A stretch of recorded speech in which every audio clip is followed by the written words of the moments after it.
And this is that, like I was talking about, kids having a calm down kit, something to see, something to taste, something to feel, something to hear. Whenever we use all our senses, see the colors, that actually grounds our brain. It's called grounding, and grounds our brain back to our prefrontal cortex. So you want to have all kinds of things that kids can see, hear, push, taste, and not just eat, but like suck on, like a piece of candy or chocolate, something they can see, watch, hear, fidget with. And again, all that takes them out of their amygdala and back to their prefrontal thinking center. So when I was a social worker at the schools, if I had a kid with this overactive amygdala, motion crazy, just basically amygdala hijacked, they're just looked like they're flipping out basically, I'd get down on their level, very calm, very empathetic. I'd say, oh, I hear something. What's that noise? And then I would like have this behind my back. And he would like stop. I'd be like, what do I see? What is this color? Oh, I'm going to taste this. Do you want to, just get them out of that amygdala back into their prefrontal cortex. And that's one of the ways you can do it through grounding. So this is a great little kit for that if you want. So let's do a raffle. Let's see some prizes here. Rico, you got your raffle ticket? Did you get one? Uh-oh. Make sure you have it.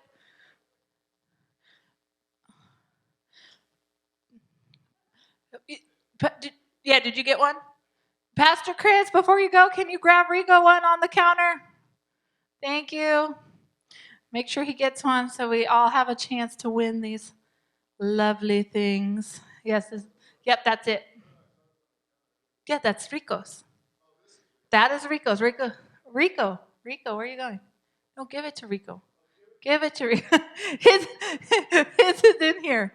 I already pre-did them. That's why I say I pre-did it. Okay, here we go. Lucky winner 7287120. Woo, Jen, first one. She's like, I know what I want. And all the other two. There you go. So, all right, we'll still do more. Don't worry. Plenty of all of us could be a winner. So that's a cool thing. All right. Yes, we're all winners. All right, and if you lose, what do we say? Sometimes that happens. All right, yes. Session 2, strategies that work. We want strategies that work, that are peer-reviewed, that are research-based, that work if we are consistent. A lot of parents I meet with, they give up after 2 weeks. It takes on average 66 days to make a new pathway. And if you have any trauma, it's a lot longer. So make sure you try and keep trying, okay? Takes a long time for habits to form. Remember that pathway, the bike pathway? If you have an easy back pathway, it's hard to go through the woods with all those bushes in the way, right? You don't want to go that way. You're like, hey, this is an easy pathway. Well, we have to reform new neurons, fire and wire to healthy pathways, and it takes time. Practice. All right, let's talk about self-control. I love what Jen was saying earlier. Parents need this information, okay? This was so shocking. But, okay, I don't even know. I have to, deep breath. This research gets to me. So we need to delay gratification. Kids need it. They need to learn how not to get what they want. They need to learn how to wait. It's important for their brains to be successful adults. It just is. Okay, so there is a marshmallow experiment. Anybody ever hear of the marshmallow experiment? You give a kid one marshmallow, and you say, hey, if you would like 2 marshmallows, don't eat this one, and when I come back, you'll get 2. Or you can choose to eat the one. Okay, those kids were followed for 40 years. The kids that ate the marshmallow right away, not doing too good. The MRIs on their brain actually show impulse control is not a healthy control. That's just what the evidence shows. The kids that could wait the 10 minutes for the 2 marshmallows, doing really well, considerably, statistically on this, do really well with success in life in terms of, enjoying in like business, in terms of being a successful adult. So they follow this. It's repeated in different countries. Now, in the United States, 50% of these kids had the self-control. They could wait the 10 minutes. In Germany, only 30%. But then in, where was it? Cameroonian kids, 70% of them waited. So again, it is a cultural thing. Okay, so I just want you to be aware that this is a cultural thing. We as a society, though, in the United States are going down, down, down in terms of self-control and delayed gratification. Because this skill is so important, it has to be practiced and it has to be learned, and we're the adults. So we need to be patient. We need to delay gratification. We can't always get what we want. We have to learn that. There's a standing still research in 1940s that they repeated in 2001. So in 1940, they took 3-year-olds, 5-year-olds, and 7-year-olds. 3-year-olds in 1940 could barely stand still for a minute, like hardly. 5-year-olds could stand for a good, I think it was, let me see, 5-year-olds could stand for 3 minutes, and 7-year-olds could stand as long as the researcher told them. Okay, that was in 1940. Repeat, 2001 experiment with a lot of kids. The 3-year-olds, there's just no standing still. 5-year-olds are now at a 3-year-old level, and 7-year-olds are now at a 5-year-old level in 2001. I can only imagine if we repeated in 2023. I don't even know if a 7-year-old is at a 3-year-old level. I wouldn't be surprised. Let's just say that. I don't have that research. But that just shows that we as a society, this is something they learn. We are not teaching them to delay gratification, and that's so important for their social emotional health, but also their cognitive health, for their thinking patterns, for their emotional. We need to help our kids wait and wait and wait. That's an important skill in life. And if they don't, it's not going to be as well for them, statistically speaking. Okay? All right, so self-control. How can you help your child or wherever you work gain self-control? You what? Vitamin the in? Vitamin in the no. I was like, what do you say? Vitamin in. I love that. I'm like, vitamin in? That sounds good.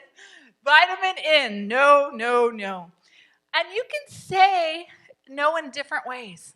Like, I want McDonald's. I want McDonald's. Oh, you're really wanting McDonald's. But we're going to have hamburgers at home or hot dogs at home, right? Or something like that, right? Or we're going to have chicken at home, or you can choose whatever else you make, right? And they'll be like, but I really want it. I really want it.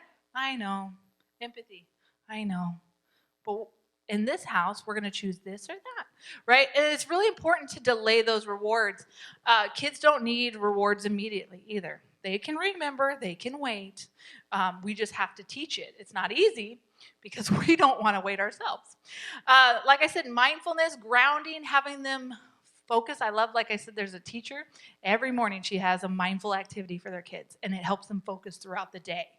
It's something they just have to watch and be quiet. Could be a flame, could be like her tearing paper, can be something just very mundane, but they have to watch it and just wait for the 3 minutes, and then they can reflect on it. They can write or draw it, and then the rest of the day they're actually more effective with their schoolwork. So being mindful, grounding our brain back to that prefrontal cortex to think clearly. Then we have to model it. We can't teach our kids. Remember, they learn by what we do, not by what we say. So we have to model self-control. We're not going to just eat the candy because it's there. We're not going to just go to McDonald's because we feel like it, right? We're going to make sure that we're doing it. And then we got to make sure they're not hungry. Remember, they have to have that Maslow's hierarchy. They got to make sure that they're not hangry. Kids need their brains. We've actually shown research that their brains don't work effective if they haven't eaten a nutritious or proper meal. So we need to make sure they're eating. Engage in self-talk. Again, that's just talking to them, with them, those open-ended questions.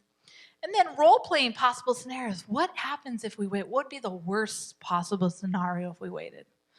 Oh, yeah, that might be hard. You might get irritated. You might have this, right?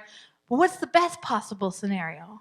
Oh, well, we like it even better when we wait, or it tastes better when we wait, or whatever right? Start helping them think of worst case, best case possible scenarios.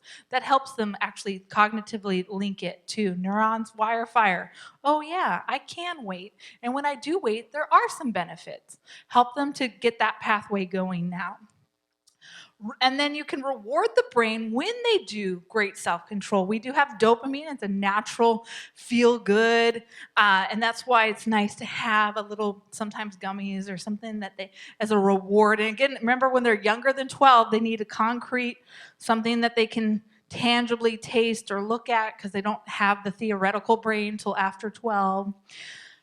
And then, this is really cool. These are secular books, secular research. It's non-Christian based. I don't usually do too much Christian research for these kind of classes because it's neuroscience, right?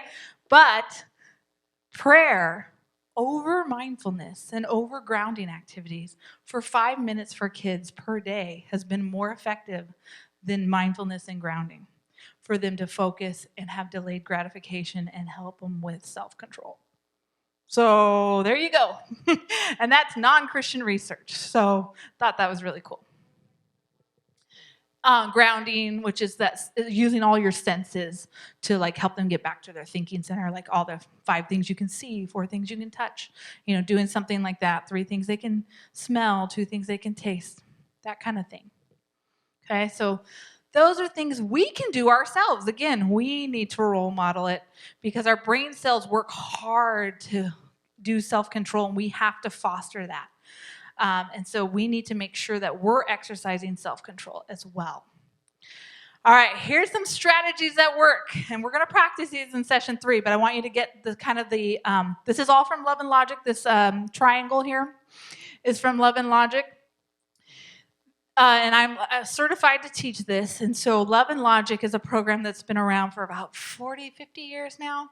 And it's been very effective for parents because it teaches love and logic through this model.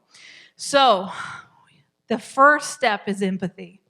You're not going to get your kid out of the bottom brain to get to the top brain without some empathy.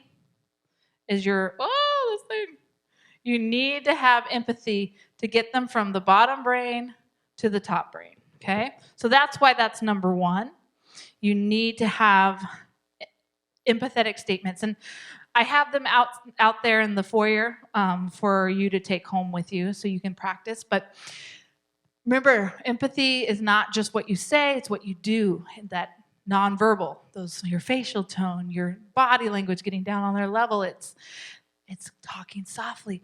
One of my favorite empathetic enforceable statements is, I'll talk to you when your voice matches mine. And I just get very quiet and I'll say, I'll talk to you when your voice matches mine. And they're like, okay. And so if you have a really loud or they're really getting really frustrated or something's going on, you can just be very empathetic and you just get very calm, very quiet. You must be feeling really out of control right now. I'll talk to you when your voice matches mine. Now the first time they don't hear you. What are you talking about? What? Right? They're all screaming, I'll talk to you when your voice matches mine. And again, you just repeat that in a calm, loving tone. And it's amazing how that works. Okay, so empathy, and that's one-liners. That's not for doing, or that's so sad, or I know that's got to be hard. Those are some empathetic one-liners that you want to memorize. And again, they're out there on the resource table. Take them, memorize them, do what you got to do. It works. It works for spouses too, just FYI. So here's some other things you're going to talk about. Feelings, again, just trying to get them out of that bottom part of their brain. Focus on similarities instead of differences. Oh, you feel sad? I feel sad too. Or, man, when you get frustrated, that happens. That happens a lot to a lot of people. Using I feel statements, saying I feel sad. Oh, I feel angry. I feel instead of you feel, and blaming them. Let them come up with some I feel statements. thank you for sharing. That's another empathetic statement when they're all frustrated. Wow, thank you for sharing. I appreciate that. And again, you can label their feelings if they're really young. Now, when you get teenagers and you start labeling feelings, you're going to get back talk. But you can still do it. You can still do it as long as you do it in a loving way. I've done it many times with my teenagers. Oh, you're feeling this is just out of control, or that you're feeling you don't know what to do next, and that's got to be hard. Oh, I know what to do. I can feel. Oh, okay, you're feeling like you got this. And again, you just reframe it, because again, you're still trying to get their neurons wired to what you're telling them. But again, that thought gets a little planted in there, right? So that they have to critically analyze it at some point. Maybe not now, because again, if they're amygdala hijacked, that's not going to help, right? So you definitely want to make sure you're doing those empathetic statements like, I know what. Uh-huh. That would be hard to be empathetic. How does it feel to want? I don't know if I could say that empathetic. How does that feel to want? I don't know. I'd have to really practice that. I don't know if I could say that empathetically. Teach me how that, yeah. Exactly. I cannot say bummers without being sarcastic, okay? So I didn't even put it up here, but one of the love and logic is to say, oh, that's a bummer. I can't do it. So I can't even do it. Because to me, I'm like, oh, that's a bummer. I'm like, bummer for you, buddy, right?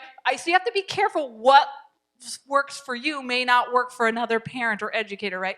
So practice which one works for you. Because if you say any of these sarcastic, it's over with. They're back to their bottom brain. They're mad. They're not listening. Yeah. So you have to practice what works for you may not work for everyone else. And same with the kid, and we'll learn about that. Okay. So, oh yeah, that one's just I can send that to you, but that's just some language. But Rico, go back to the empathetic statements if you could. The tone, body, language, physical proximity counts. So again, you want to be close, on their level. I know. And then when you're a teenager, you get a little step still. Don't get above them though. Then they think you're looking down on them, but just like look up at them. Yes, side by side, especially with boys, but yeah, girls too, side by side conversations. Yes, a walk. Yes, that's a good one. But these are just some common ones you can practice, like, oh, probably so, or I know, or oh. Now, this one's a hard one. Some people can do this one well. Nice try. They tell you, I hate you. You're so dumb. Da-da. Nice try. Nice try. Nice try. Because again, they're just trying to manipulate, and sometimes you do need a nice shutdown empathetic statement. That one can work. Or I bet it feels that way. Again, to them it does. You do not know their feelings. You're trying to be empathetic with them, but we don't really understand what people are going through. We're trying to cognitively connect. We know something's wrong or something's going on. And anger is usually an iceberg emotion, which means there's like a lot of layers underneath. Jealousy, frustration, inadequacy, right? So anger is usually just the tip of the iceberg. So you're trying to get down to what are they really dealing with? What are they really feeling with? And you can say, I don't know how you're feeling, but what do you think? Or how are you feeling? Or, again, if they're young, you say, oh, that's sad, or you're feeling this way. And then you can say, thanks for sharing. Again, we want them to share their feelings with us. That's important. Who else can they do that with but a trusted adult, right? That's really important. So those are some empathetic statements because you're going to start with empathy. We'll skip the next slide because you can't see it. But there's just some empathetic statements I can give you. Yeah.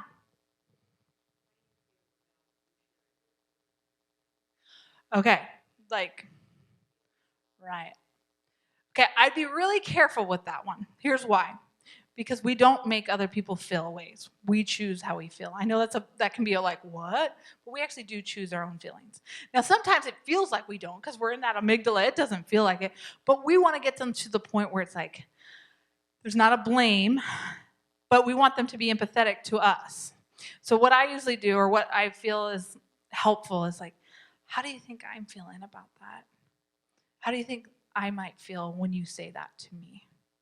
because we're getting them to cognitively, instead of saying, you made me feel like I'm nothing, or you made me feel stupid, or you made me feel, right? That's a more blame versus a question to get them back to their thinking center, to get them connected, to say, oh yeah, how did I make my mom feel?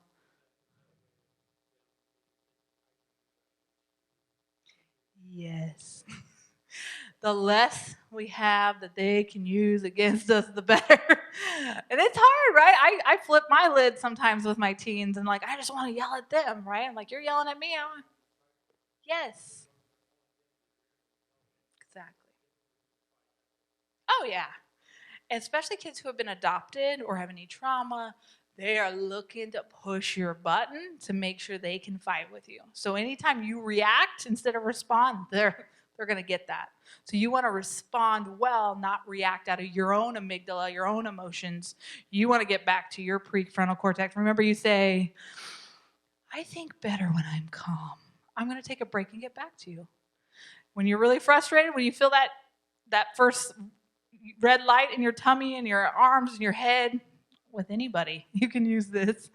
But it's like, even when you're speaking to adults and you're feeling your body like this, like, you don't have to tell them necessarily, but I tell it to our kids because they need to connect.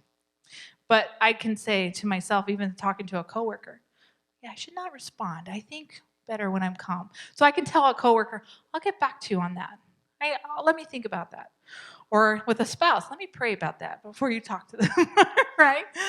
But with your kids, you do want them to connect those pathways, fire and wire. So you want them to say, I'm feeling really frustrated right now with the things that are happening. So I think better when I'm calm. So I'm going to take a break and we're going to come back and I'll talk about this later. And that gives you time to think about appropriate expectations, appropriate consequences too. Because if you just give consequences when you're mad, just like that mom, you're grounded 10 months, no Disneyland, no school, nothing, right? We just start, yes, and the kid's like, all right, right? We don't want to react when we're not thinking correctly or thinking with our cognitive executive functioning portion, because we're not going to say the best things. We're going to regret it. Now, again, we're going to say things. We're human. One of the best research that helped me when I was a single mom, because I blew it a lot as a single mom, is that kids' restorative justice, that restorative piece, was more helpful than parents who were actually did all the right things and then they blew up but didn't do the restorative piece. So that really helped me because I was good at restorative. Hey, you know what? I blew up at you. I yelled and I felt really bad. I made a mistake and I'm really sorry. Next time I want to use my thinking center instead of getting really mad at you. Like that is more helpful. That humility, yes, that role modeling, because we all blow it. We all blow it. So role modeling, we blow it. How to make amends for that is huge. Will you forgive me for yelling at you? Will you forgive me for saying something I shouldn't have said? Will you, going to your kid and humbly apologizing is huge in terms of them learning and modeling that themselves. So thankfully I did that. So now my kids they blow up at me, but they come back with, I'm sorry, Mom, I should have not said that. I was speaking when I was not thinking. So that's really good. You teach them that, because we're all going to mess up. All right, affordable mistakes. Here we go. So empathy first, affordable mistakes. This is hard for parents, okay? But we need to let them make mistakes. It demonstrates that what works and what doesn't without arguing. Love and logic takes the arguing out of it. Helps them take responsibility. It's not our fault. They chose. They have to choose the actions and the consequences.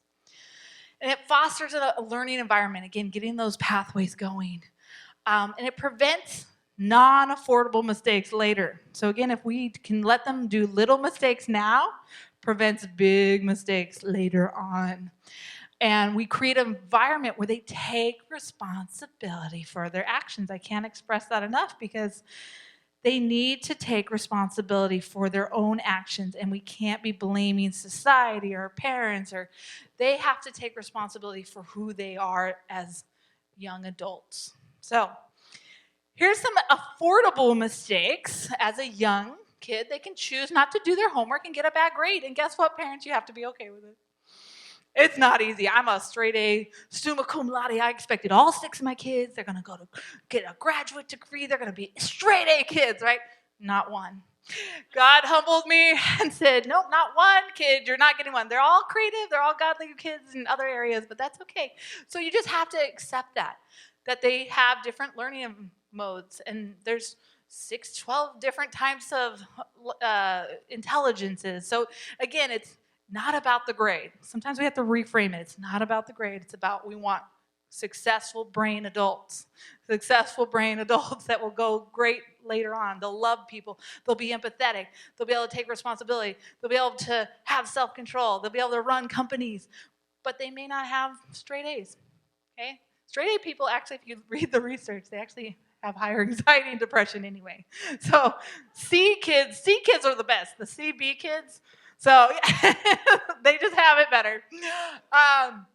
And so instead, we don't want the non-affordable when they choose not to go to work and they don't work on an assignment and they get fired. That's a later on consequence. We don't want them to learn. So let's let them choose not to do their homework so they can get a bad grade now. Let's let them choose to stay up late. Again, they don't have to go to bed, but they can stay on their bed. Like that was my enforceable statement. Oh, no, she's talking. Enforceable statements, we'll get to that. But so, for example, they choose to stay up late. They're late for school. You let them be late for school. Let them have that natural consequence. Because if they choose to stay up late and they're late for work, well, you're not there to remind them, right? They spend all their money on something dumb, a frivolous item. Let them do it, okay? Because they spend all their money, can't afford their mortgage. We don't want that. Right? Let them make these small mistakes now so they don't make the big mistakes later. That's really key.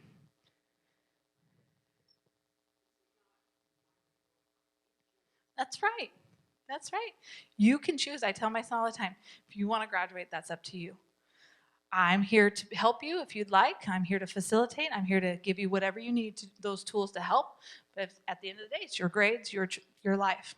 And it is. But it's hard. As parents, they're part of us. We try to hold on, but really we got to learn to let go some control of ourselves. Yes, empower them. Yeah. Right. And you can say that. We can empower them. I know your ability. I know what you can do. When you're ready to do that, I'm excited to see it because I know who you are and I know who God made you to be.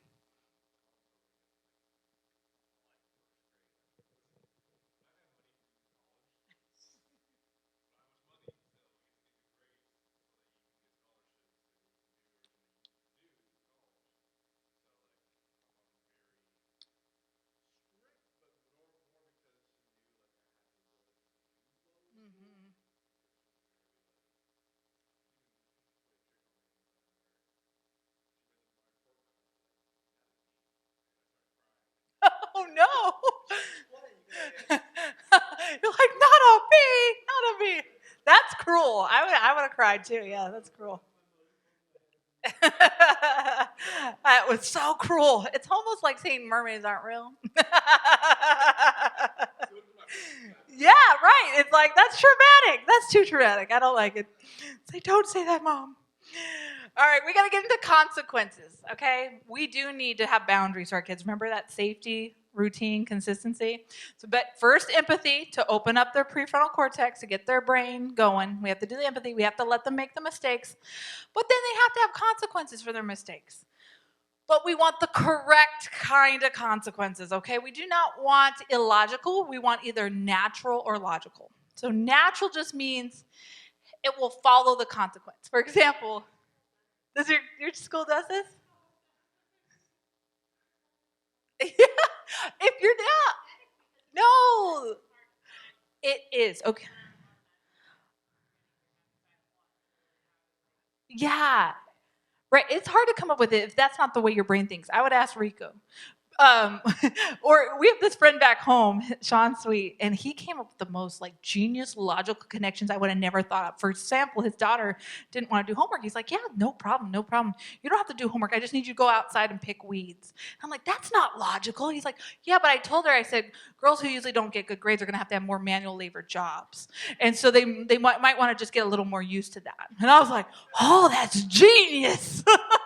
so, so you can try to be creative and connect it logically, but try to steer clear from illogical. But yeah, so your child runs down a hill. Oh, if you run down that, you may fall. Or, let them run down it. Worst that's going to happen, they're going to scrape their knee. They're going to be sad, right? Logical too could be your child chooses to run. Maybe they don't fall, but you could say, oh, you're going to go walk back up and try again, right? That's just a logical conclusion because you could fall. Illogical would be they run down the hill, so you take away video game time. I don't know how that connects. You might be creative enough to connect that. I doubt. But just that's illogical when the consequence doesn't match the behavior. So kids need their neurons fire and wire to connect logical. Because if we give them too many illogical ones, they're just going to think, what the heck, why am I doing this? Right? We need them to connect the behavior with what they're doing. That's really important. Yes. Right. Your mom should be here for the. Okay.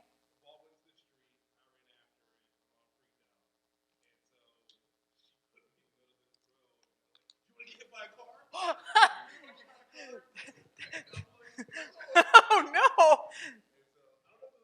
I was going to say that's a little extreme. That would take me to a little more traumatic. I try to stay away from those, but I know your mom, so I totally understand where she's coming from. Yeah, it's difficult to think about it in the moment. So that's why, love and logic does not give consequences right away. They say, I'll get back to you. And this drives the kids nuts, especially if you have the 7 to 12-year-olds, and that's where they start thinking a little more less than concrete. They're like, what is she going to do? What is he going to do? What does that mean? What do you mean they're going to think about it? And then they have to what? Think about it. So they're now thinking about, oh man, if I do that, this may happen. Oh wow, you think she's going to ground me? Or wait, am I going to get this taken away? Like they're just thinking all these things, and that's good. So don't give consequences right away. It's important to delay unless you absolutely have to. Yeah. Yeah, you want to speak on that? Yes, that's huge.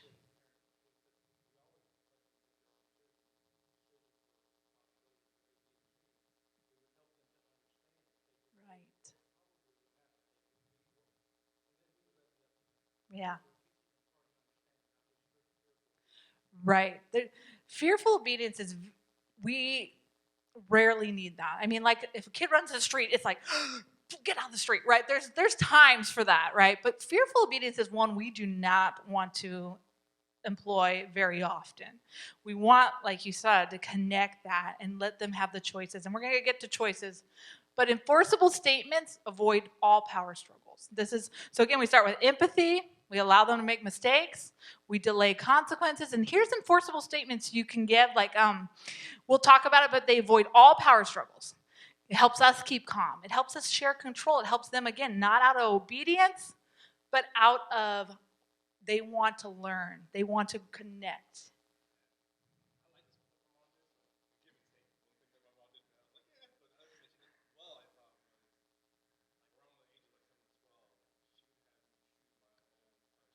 Yeah, there are some parents who will give like, you could do this or that, and I'm okay with that for certain things. I think that is important to allow them to have those choices because we'll talk about it. Oh, she's like, okay, go rethink that, and that's good because especially at that age when you're older. It's like, oh, I don't know about that one. Let's think of that again. Try something else. And that's good. But kids have a hard time connecting the behaviors. So I try to get them to connect because we don't want you to come up with something illogical or something. Some kids, too, if they have trauma, they'll actually make themselves have a worse punishment than ever. Like, they're like, so you took a piece of candy out of the cabinet and then you're like, okay, I'm going to lock myself in a room for 3 days. And these kids will do that. So you have to I'm not saying that's your situation, but you have to just be careful too what kids you're talking to. But yes, sometimes giving them a chance to come up with something is good. I love enforceable statements because they kind of have the natural logical consequences built in. And yep, here we go. Here's my favorites. Okay, here we go. You may play with toys as long as there's no problem. If there's a problem, oh man, empathy, we're done. Oh, that's too bad. We didn't, we'll have to try again next time. That's another thing. Try again next time. We want them to try again next time.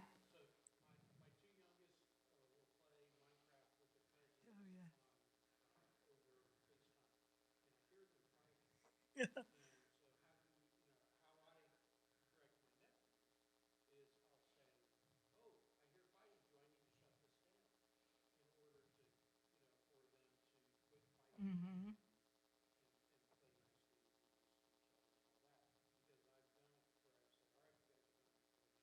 Mm-hmm. Right, right, right. And this is a great example. So you can even tweak it just a little bit. Feel free to keep playing as long as there's no fighting, because then it's on them. You're not just shutting it down yourself. Or oh, do I hear arguing? It's feel free, keep playing, guys. I'd love for you to play as long as there's no arguing. As soon as there's arguing, oh man, there's arguing. See you guys next time. Right? We'll try again next time. This is really important. Try again next time. Give them opportunities for next time. We want them to learn. We want them to connect. We want chances. We want them to have this. My favorite one back in the day when they're, again, you wouldn't do this for younger kids, but I charge for arguing. I have 3 kids that were very close in age, and I was a single mom. And they love to argue. And, normal arguing's fine, but it got to a point where it's like, oh man, I charge for arguing. And they had allowance for certain things, not for normal chores, but for extra things. And when they got to that past that concrete stage where they could think through it, they're like, oh, I don't want it. Now, you wouldn't use this on younger kids, but I'm just saying there's sometimes with younger kids, it's, again, I'll be happy to listen to you when I'm done with this, when they're bugging you all the time. I provide screen time when you finish homework instead of saying, no homework, no screens, right? You don't get your screens until you finish your homework. Again, now they only hear amygdala, emotion center. They're not even thinking. But when you say, hey, I'd be happy to let you do homework, or you can do screens once your homework's finished. Again, it's how we approach it. These are enforceable statements without the arguing. So you can say, I give allowance to those who finish chores. If they don't finish their chores, they don't get allowance, but you don't have to beat it into them. Oh, you didn't finish. Again, that shame, guilt complex. We don't want that for our kids. Oh, I can't believe you didn't do it. See what happens when you don't do it? Now you don't get your allowance. That's not the best way. They're going to just shut down, and they're not going to use their thinking center, and they're going to fire and wire to an inappropriate pathway. So now they're just going to do it because out of obedience, but they're going to hate us or resent themselves or whatever the consequence is. So this is why enforceable statements kind of take that out. I allow treats to those who brush their teeth. Again, just a loving, empathetic way. Yeah, right after. No, not after. Usually the next day. Or when they want another book, it's like, yes, tomorrow. Like, feel free to have another book tomorrow. You can go pick it out now, or you can pick it out tomorrow, right? Again, just enforceable statements. Feel free to use your phone when you're finished cleaning your room. Okay, so again, you're like, oh, what if this doesn't work? We'll get there. Don't worry. Feel free to borrow the car when you paid for the gas and insurance. Again, just feel free. This is more for the older kids.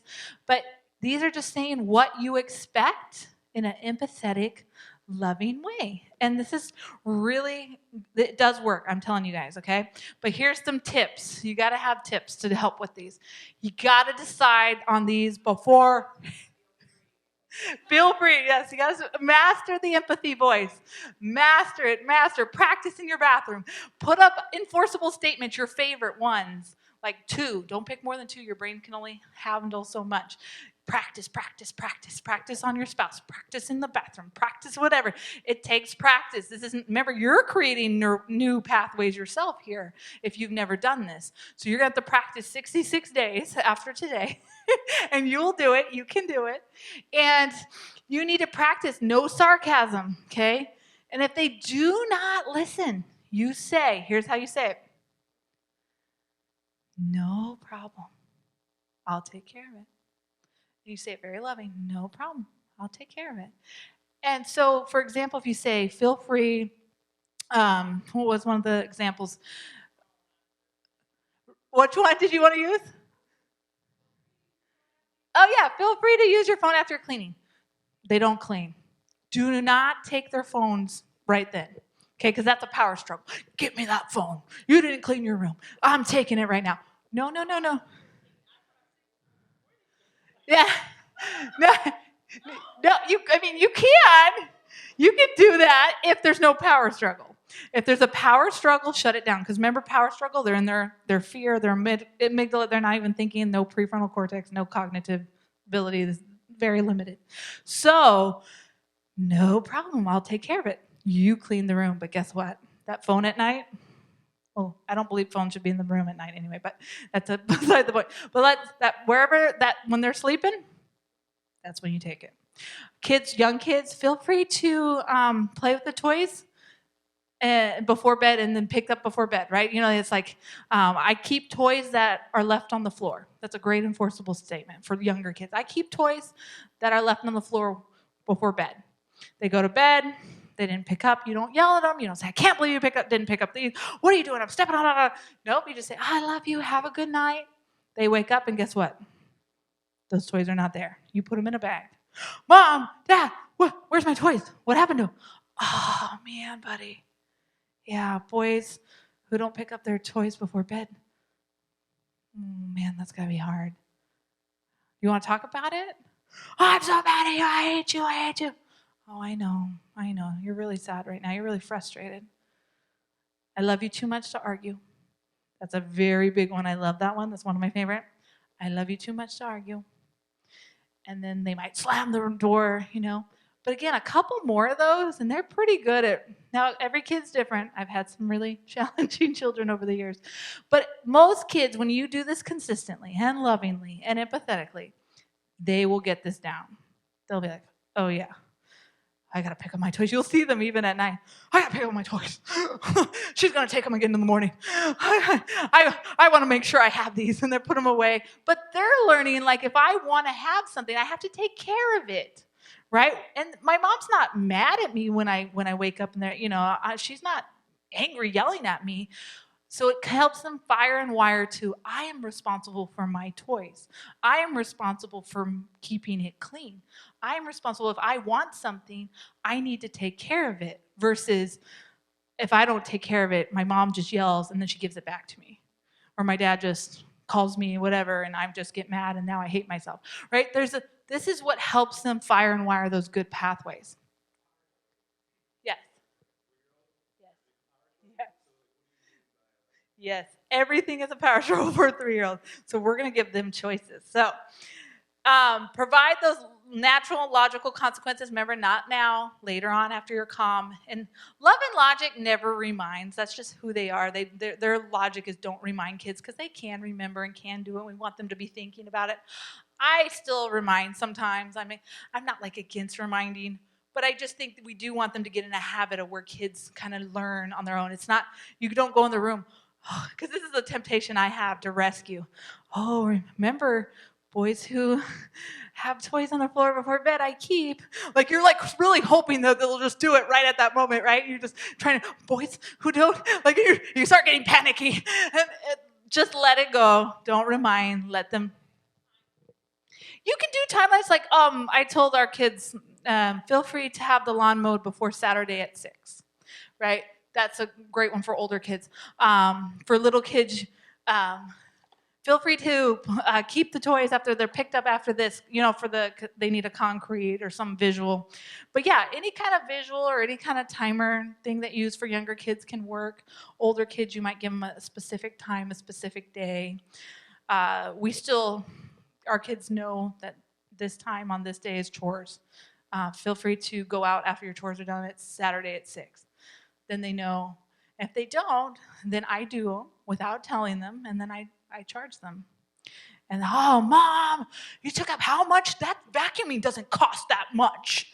Oh, yeah, I know. For you maybe, but for Mom, yeah, that took a lot of energy out of me. But you know what? I know you'll figure it out next time.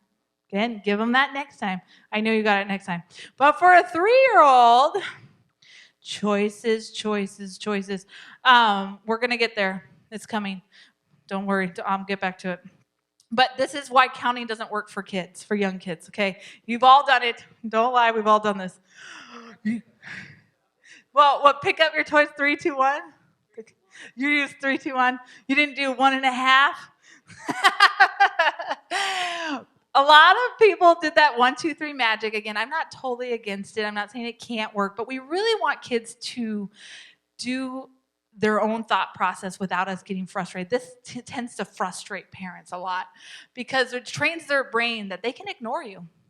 It's like, okay, you're going to pick it up right now. I'm going to count to 3. 1, 2, 2.5, right? We get frustrated because they're not doing it versus an enforceable statement. So this is just, counting doesn't really help them use that thinking part of their brain, that prefrontal cortex. It actually intensifies usually their emotion center. So that's why we don't usually count. And it can also set a blow up stage for parents. So I know some of you use it. I'm not like saying don't use it ever. I'm just saying it's not the best way. There's other ways. There's enforceable statement. There's using choices, which we're going to. So for a 3-year-old, a 4-year-old, a 2-year-old, even older kids, you can use this. Give them control, because again, remember Erik Erikson's stages that they have to have autonomy. They have to be able to feel part of the process. Their brains need that. So we have to allow them time to think and contribute it and assist them with different kinds of motivation. We're going to learn 2 types of motivation, intrinsic and extrinsic motivations. But one is internal and one is we do it for the reward. We want them to do it because it's good for them, but little kids, especially under 12, need some kind of reward. Don't potty train your kid without rewards, okay? People used to, I just want them to do it because they want to do it. Well, that's not how their brain works at 2 or 3. They need a sticker. They need a little, and even older kids, all the way up to 12. Remember that Piaget's, the concrete formal operations? They need to get to that point where they can theoretically think about it. So rewards are okay. It's not like you're bribing your kid. It's just how you do it. All right, so choices. You're going to have 2 choices. And again, this gets them to think about their decisions. And if they don't make the choice, you choose for them. So for example, we are going to practice. We'll practice in session 3, but here's what you do. Let them choose when it's appropriate. Okay, so not when they're amygdala hijacked, not when they're rolling on the floor having a tantrum. That's not a time to give choices. Okay, this is when they're at least hopefully in their full brain. And we're going to provide choices when things are going well. And when resistance happens, you shut it down. You just choose, you move forward. Give only 2 choices that you approve of. Don't say, do you want ice cream and broccoli? And you want them to have broccoli. They're not going to pick broccoli. So do you want broccoli or carrots? Do you want the red bowl, the green bowl? Do you want 2 choices you like when things are going well? And then let's say they don't choose. I don't know. They say, oh, no worries, red bowl. I want that green bowl, because that's going to happen. I know. Remember, empathy. I know, this is hard. You're feeling frustrated. There's always next time. Let them know there'll be next time to choose, because we want them to fire and wire those good connections. They will have another chance at this. But right now, they're not picking the best choice, so we're helping them. That's not good. Don't do it. Don't do it. Don't do it. Resist. It just reinforces that fire and wire that they can get away with things. And so they're gonna throw a longer fit next time because they know what works, right? You ever have those kids that constantly ask and ask and ask and ask, and you're like, that's normal. They just wait until you change your mind. But you know how to delay gratification. You know how to do self-control. You know how to get back in your deep. Oh yeah, yes, the puppy argument. Yes. So, and then you can help talk about their choices, reflect on their choices when they're calm. Oh, you really wanted the green bowl. What do you think you would do next time when I say red or green bowl? I'll ask for the green bowl. You got it, buddy. You know what to do, right? You got it, sweetie. You got this. You know how to make that choice. Right now, we're reinforcing that positive, they can do it. And guess what? Dopamine reward, ding, ding, ding. They're like, their brain goes, yes, that's a good decision. I'll make that next time. Instead of mom and dad will be mad at me or I'm doing it because I have to. No, they're doing it because their brains now are rewarded and they can do it on their own. So choices are really key, but again, only when it's going well, only two, and make sure that then you choose for them. So here's some tips. It's not a threat. Don't say stop yelling or go to your room. That's not a good choice, okay? Again, only that they fit in your value system. You want carrots or peas. Only when they're not resistant. Again, if they're in their amygdala hijacked, shut it down. You just choose for them. They're just not at that point. They can try again next time. And we already did the example. All right, here we go. Why force sharing and saying sorry does not work. Okay, this is research. Yeah, this is a big one because a lot of people we've done this. We've share, say you're sorry right now. Share, and we have good intentions as educators and parents, but it trains their brains to obey and not connect to the empathetic, cognitive empathy, the why. It doesn't connect them to that thinking center. It doesn't wire, but just to obey out of fear. Okay? When we force them, we're forcing them to react instead of respond. We don't want that. We want them to respond, not react.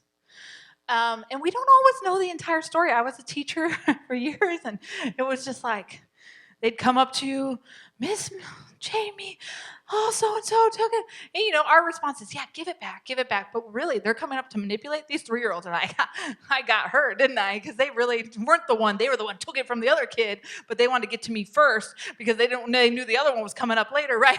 So, we don't always know the whole story either. So we have to be careful as parents and educators to just let them learn. Let them make those mistakes. Oh, what? I believe you can work this out with Sally. I believe you can work this out with Johnny. I know you'll come back if you need help, right? Empower them. They can do this. And again, we want long-term behavior changes, not short-term. We want long-term. And so this may work in the short term. Say you're sorry. Share right now. But in the long term, we're not training them for good, successful brains. And that's our goal for this whole session. We don't want to share or else.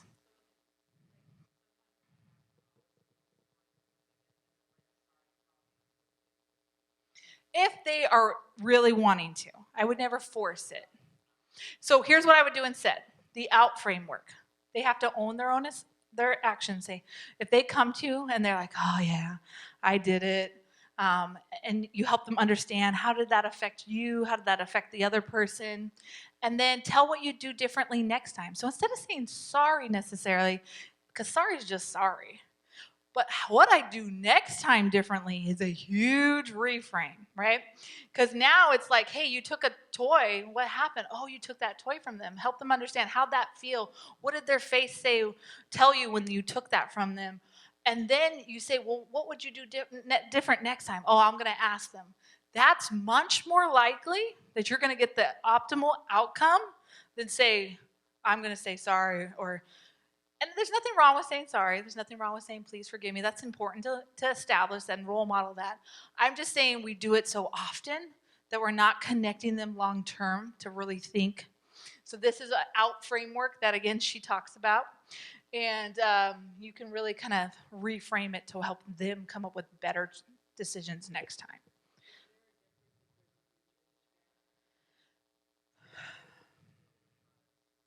So yeah, when you're dealing with different age gaps, you have to go back to, okay, what did Piaget say? What did Erik Erikson say? Where's that brain development book?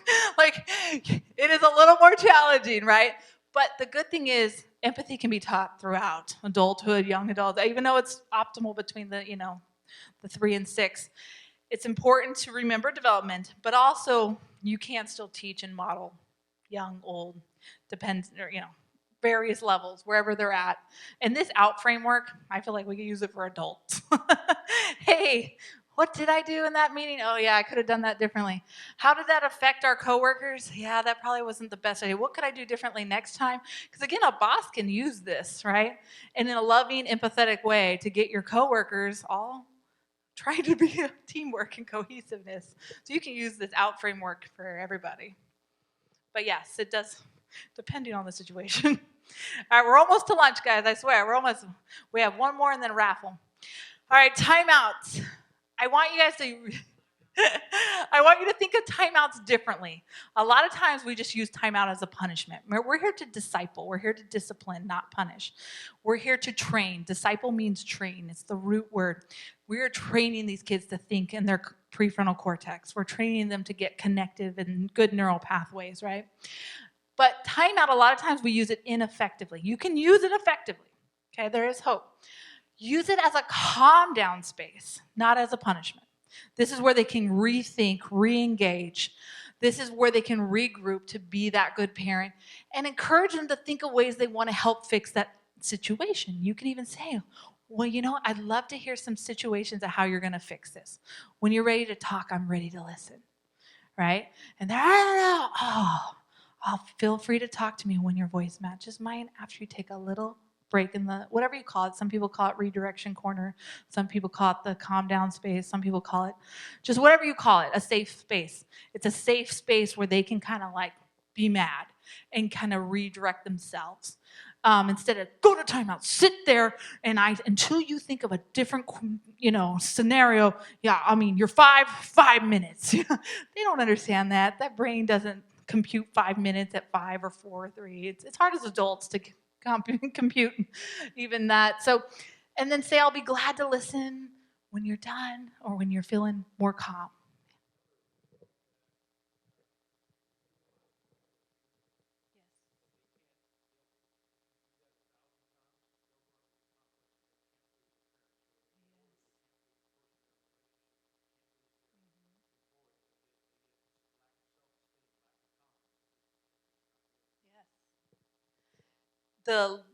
Everything that we're learning as a young person is going to translate into adulthood.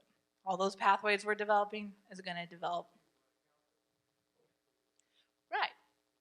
Because of this stuff, right. And we want to be parents that we have to reframe it sometimes for ourselves.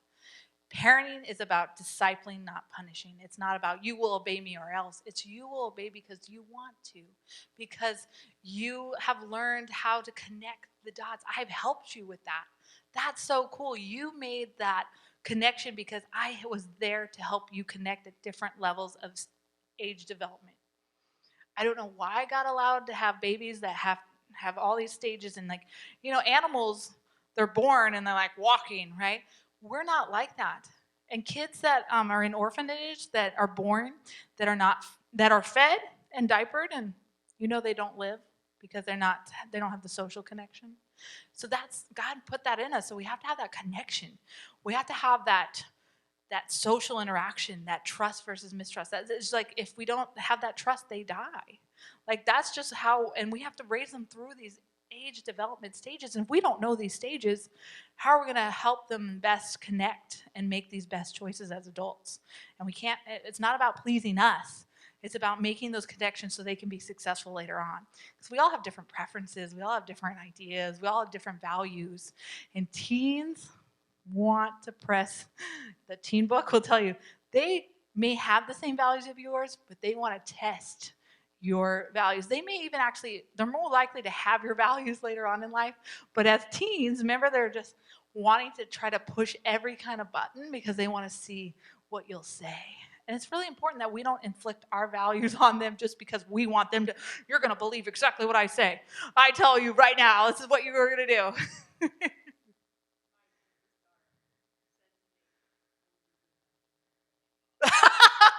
Oh my, Angie. No. You what? Oh, yeah. Yeah. Oh. But I love that she's asking, and she's not really. I know her. She's not right. It's just so, Mom. What would happen? Bring home. I get tattoos. I have an ear piercing, and right. Yes. They just testing.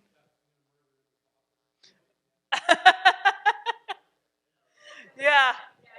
The dad will be like. The dad will. Dad will kill him. No, but that's great. Again, teens love to push that, and that's normal. Okay, raffle time, then food time. All right, let's do 2 this time. Raffle, get your tickets out. Let's see, mix it up. All right, here we go. 7287 124. Woo, Donna! Come grab something, Donna, or you want me to bring it to you? Okay, so no drama discipline is pretty much for all ages, just talks about, and if you like pictures, this has pictures. It's like sometimes that's more picture-based for adults to help you understand. This one is, even though it's for the layman person, not us neuroscientists, it's for anybody can read this. It's not like super esoteric, like where the languages you can't understand, but it is more neuroscience. It is about the dendrites and the axons and how neurons work and epigenetics work. And so it's a little more advanced. Okay. There you go. All right, let's do one more before lunch. And we got, today for lunch we have Firehouse subs, chips, cookies, and water and something else. I don't know. But we have some good Firehouse sub sandwiches and veggie option. So we got a veggie option. All right, here we go. 7287 121. Woo! Would you like guess what is in here? Eyelash? You can't have this. This is my sign. Yeah. You're like, I am your gift. Book? Yes, sir. That's a good one. You're welcome. There you go. All right. I'm going to pray for lunch, and then we can have some fun fellowship, and then we'll get back to practice. Session 3 is all practice, so that's the more fun part. You don't have to hear me talking. All right, Lord, we just thank you for this day. We thank you for this time as we can grow and learn and together and just have the joy to just thank you for that you made us this way, that we can learn and we can grow and create these pathways towards you, Father. We just thank you again for this time together and this food. In Jesus' name, amen.